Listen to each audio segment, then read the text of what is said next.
नमस्कार दोस्तों PCS academy में मैं आप सभी लोगों का स्वागत करता हूं। और दोस्तों, आज की डेट में हम लोगों की बीओ मेंस के आंसर राइटिंग की सीरीज़ चल रही थी। उसी सीरीज़ में आज हम लोग जो है 24वां पार्ट देखेंगे। और प्रत्येक पार्ट में हम लोग 3 प्रश्नों को, पहला प्रश्न जो है आपका 125 शब्दों में, दूसरा आपका 50 वर्ड्स में और तीसरा 25 वर्ड्स में चीज़ों को जो प्रश्न हैं उनको देखेंगे। ठीक है, इसकी पीडीएफ दोस्तों आप लोगों को बीओ मेंस के पेड ग्रुप जो चल रहा है तो उसमें आप लोगों को मिल जाएगी। अच्छे से दोस्तों आप लोग जो प्रश्न भी दिए जा रहे हैं उनको अच्छे से लिखने का प्रयास करिए, क्योंकि देखिए समय इस समय बहुत कम है और जितना ज़्यादा से ज़्यादा लिखेंगे वही आपके लिए काम आएगा। बाकी की सारी चीज़ें सब बेकार हैं, बस केवल आप लिखते रहिए, पढ़िए और लिखते रहिए। ठीक है, आज का जो प्रश्न है, प्रश्न संख्या जो है 68 है।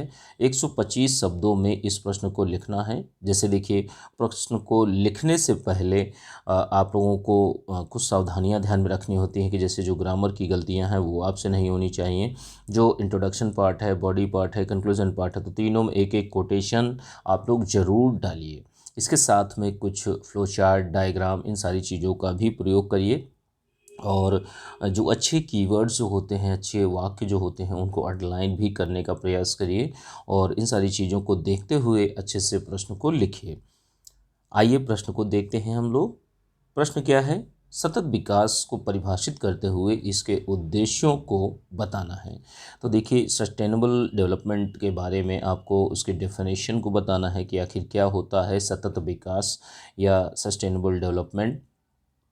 सबसे पहली चीज़ यही है कि जो प्रश्न है 125 शब्दों में आप लोगों को लिखना है। शब्द सीमा का खास ख्याल रखिए, क्योंकि देखिए ज़्यादा बड़ा होगा तो भी नहीं सही होगा, थोड़ा सा कम होगा तो भी नहीं सही होगा। तो आप बैलेंस में उत्तर को देने का प्रयास करिए।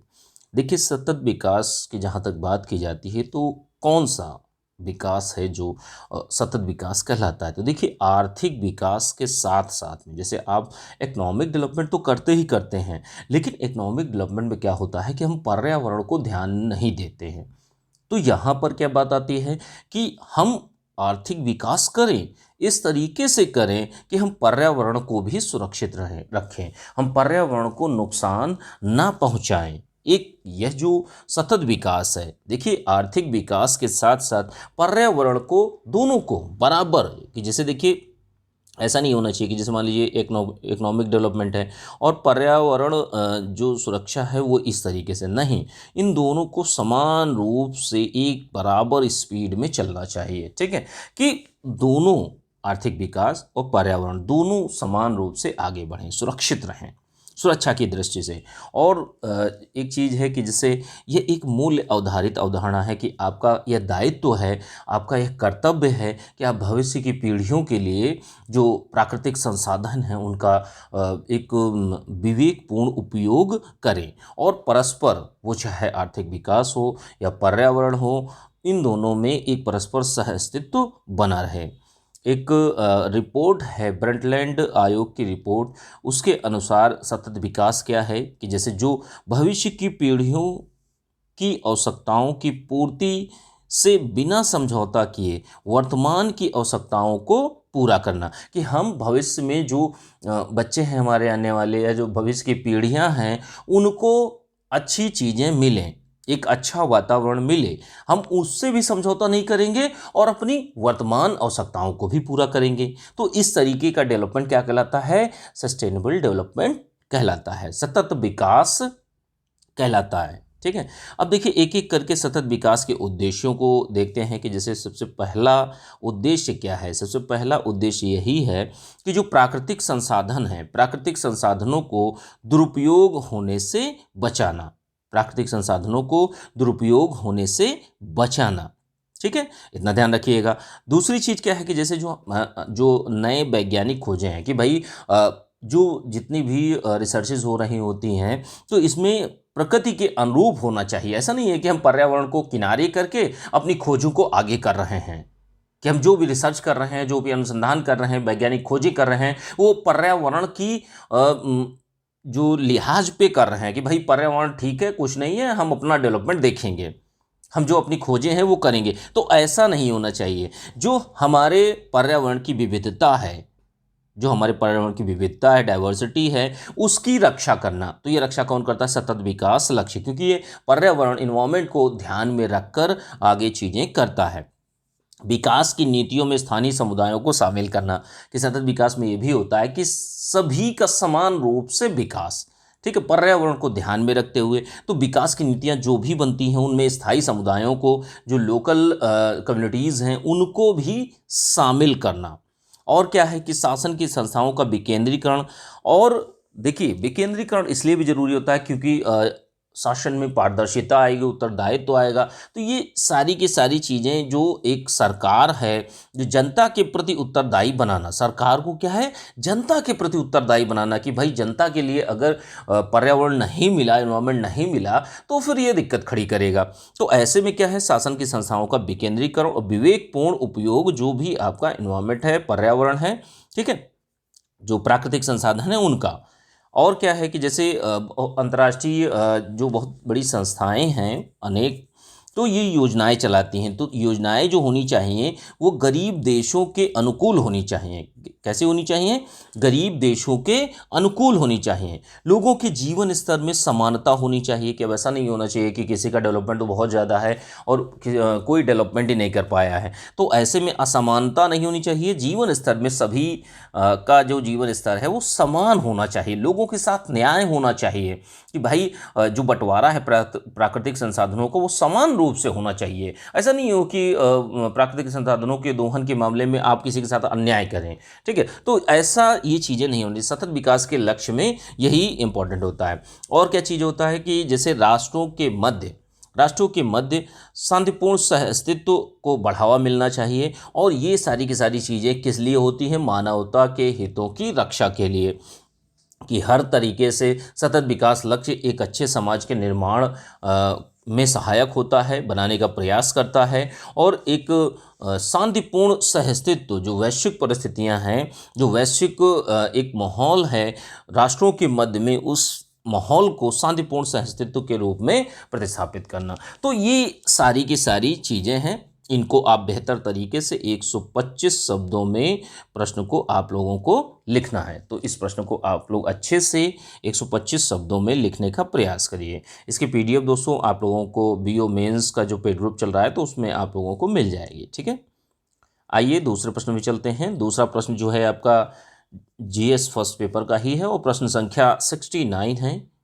प्रश्न संख्या 69, 50 शब्दों में इस प्रश्न को आप लोगों को लिखना है, 50 वर्ड्स में लिखना है। तो आप इजीली जैसे 6 से 7 पॉइंट अगर आप लिख लेते हैं, अगर आपको पता है तो उनको आप बड़ा करके इजीली लिख सकते हैं, ठीक है। प्रश्न क्या है, प्रश्न को देखते हैं। देखिए, इस टाइप के प्रश्न में जैसे 25 शब्द हैं या 50 शब्द है, तो इनका प्रस्तुतिकरण ही मुख्य होता है। और हो सके तो कहीं अगर आपको लगता है कि जो भी रेलेवेंट है प्रश्न के अनुसार, तो आप कोटेशंस का भी उपयोग कर सकते हैं। अब देखिए, इस प्रश्न को देखते हैं। प्रश्न क्या है? भारतीय संदर्भों में नगर की परिभाषा को प्रस्तुत कीजिए, कि आखिर नगर क्या होता है। तो इसको आपको बताना है। तो देखिए 1971 की जनगणना के अनुसार, ठीक है, 1971 की जनगणना के अनुसार नगर का विभाजन कुछ किया गया है, कि कौन कौन सी चीज़ें नगरों के उसमें आएंगी, किनको नगर कहा जाएगा। तो नगर, देखिए सबसे पहले नगर में कौन कौन सी चीज़ आती हैं, कि नगर निगम आता है, नगर निगम है, नगर पालिका है, नगर छावनी है, और जो अनुसूचित क्षेत्र हैं तो ये नगर के अंतर्गत आते हैं। ऐसे क्षेत्र जो स्थानीय निकाय नहीं हैं, जो लोकल बॉडीज़ नहीं हैं, स्थानीय निकाय नहीं हैं, वो भी नगर का भाग होंगे।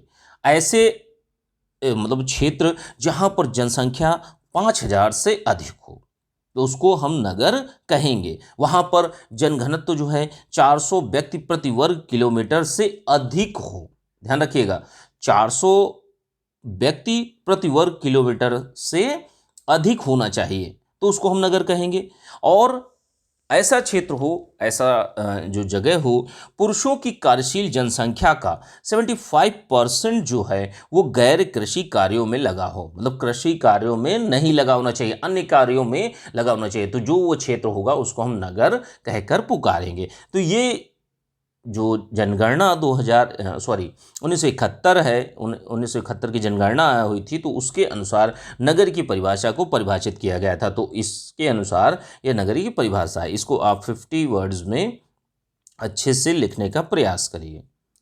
आइए अगले प्रश्न को देखते हैं। तीसरा प्रश्न है और लास्ट प्रश्न है। प्रश्न संख्या 70 है। 25 शब्दों में इस प्रश्न को आप लोगों को लिखना है। तो 25 शब्दों में आप लोग 3 से 4 लाइनें होती हैं, तो 3 साढ़े 3 लाइनें 4 लाइनें, तो आप इजीली आराम से लिख सकते हैं। तो देखिए प्रश्न क्या है, प्रश्न को देखते हैं।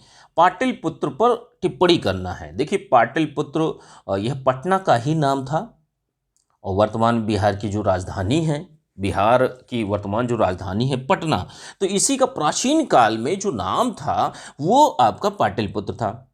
इसकी स्थापना किसने करी थी? इसकी स्थापना एक हर्यकवंशी राजा थे, उदयन या उदयभद्र, इसने करी थी। और यह स्थान जो है वो गंगा और सोन नदियों के संगम पर है। ध्यान रखिएगा, गंगा और सोन नदियों का मिलन स्थल माना जाता है पटना। अब देखिए यहाँ पर जो पाटलिपुत्र है, तो पाटलिपुत्र को प्राचीन काल में बहुत सारे शासकों ने, बहुत सारे राजवंशों के प्रमुख राजधानी होने का भी गौरव प्राप्त है कि इन्होंने राजधानियाँ पाटलिपुत्र को बनाया। इनमें कौन कौन से राजवंश है कि जैसे मौर्य वंश है, शुंग वंश है, गुप्त वंश है। तो ये तीनों के तीनों वंशों ने, राजवंशों ने प्रमुख राजधानी बनाया पाटलिपुत्र को। तो इस तरीके से आप लोग 25 शब्दों में इस प्रश्न को अच्छे से लिखने का प्रयास करिए। ठीक है, इसकी पीडीएफ आप लोगों को बीओ मेंस के ग्रुप में मिल जाएगी। जो लोग भी बीओ मेंस का पेड ग्रुप ज्वाइन करना चाहते हैं, सारी की सारी टेस्ट सीरीज और क्वेश्चंस और लेक्चर्स लेना चाहते हैं, तो आप लोग इस नंबर पर 9140085178 पर मैसेज करके जानकारी ले सकते हैं। व्हाट्सअप नंबर है, मैसेज करके जानकारी ले पाएंगे। ठीक है, चलिए ठीक है, थैंक यू देखने के लिए।